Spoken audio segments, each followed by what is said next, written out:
Hello gainers, I'm Ralphie and welcome to some fitter philosophy in which I share some of the practical Stoic philosophies that I've experienced in my life to help you with your life. And Stoicism can be made up of many parts. And what I'm going to discuss today is a very small but important part of being Stoic, and that is being prepared to experience life without the overuse of anesthetics.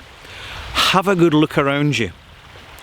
The devil is in the detail as well as the angels, and you will notice that there are many people who are prepared to live their lives by not doing much, not experiencing much, and compared to those who are braver, more self-confident, and just generally more tuned into themselves and the world around them, they're more existing than living. It's very easy to exist. You put on the television, you watch it, you believe it, you eat the food in the supermarket without questioning what you're eating. You don't question what you're told, you don't question at your job, you don't question about the debts you take on, you don't really question anything. You drift through life accepting what your circumstance gives you without actually analysing it too much, and if necessary, adjusting in order to live more and exist less.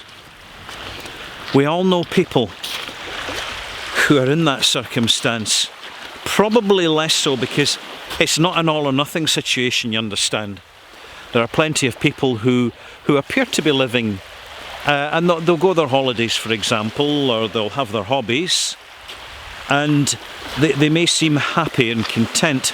However, the problem is, if we are not fully tuned in and at ease with ourselves, we may experience growing pains.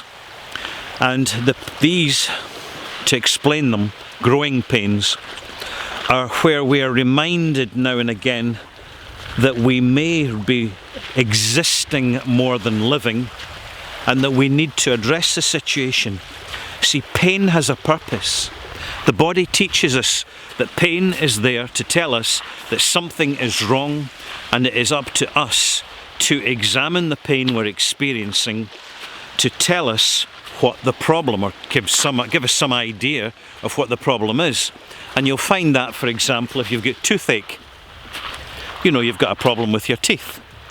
If you've got a tummy ache, that tells us, because of the location and the type of pain, because there's many types of pain, that we've eaten something that's given us food poisoning, perhaps. There can be a number of reasons. If we can't deal with it ourselves, we go and visit a doctor, or we consult our herbal dictionary. But pain has a purpose, and apart from physical pain, there are other pains we may experience in life. The pain of loss, for example, the pain of lack of self-fulfillment, the pain of a bereavement, not necessarily a bereavement of losing a member of the family, a bereavement of leaving a place, a bereavement of a separation from friends. And these are people that actually, they've become our friends because we have a lot in common, because we communicate well, are at ease to their company, and therefore they're valuable people. They're literally our good friends, are a valuable extension to your family and should be treated as family. But growing pains, if we are living fully and properly, we're going to experience them at some point to a lesser or greater degree. They are a way that our psyche, our selves, our silent selves, our inside selves communicate with the outside selves. The conscious is communicated by the unconscious, and we have this sense of inner pain. Usually it's quite slight, but if we recognise it we can then be aware that there's an issue that we need to address. And when we address that issue, and it can't happen suddenly, well, it may happen suddenly, but it may take time, be aware of that. It's a healthy part of life to be aware of it, to address it, to grow from it, to expand our consciousness through the experience of this life. And that is the purpose of growing pains.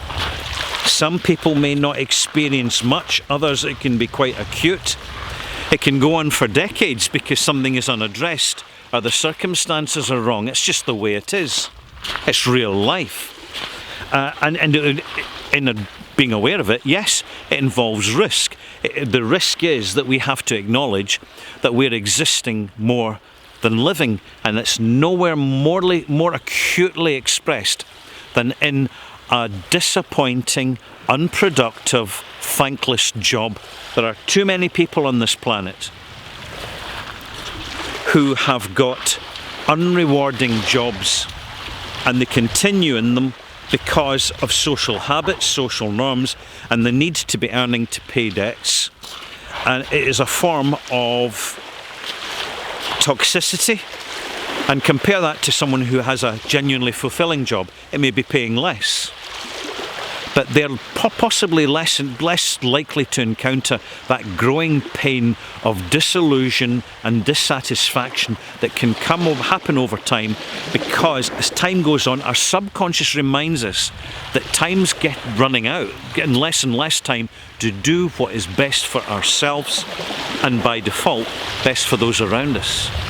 I hope this helps you with your philosophy, your fitness and your philosophy gainers.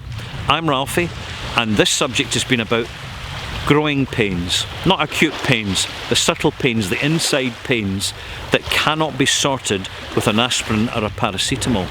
It needs us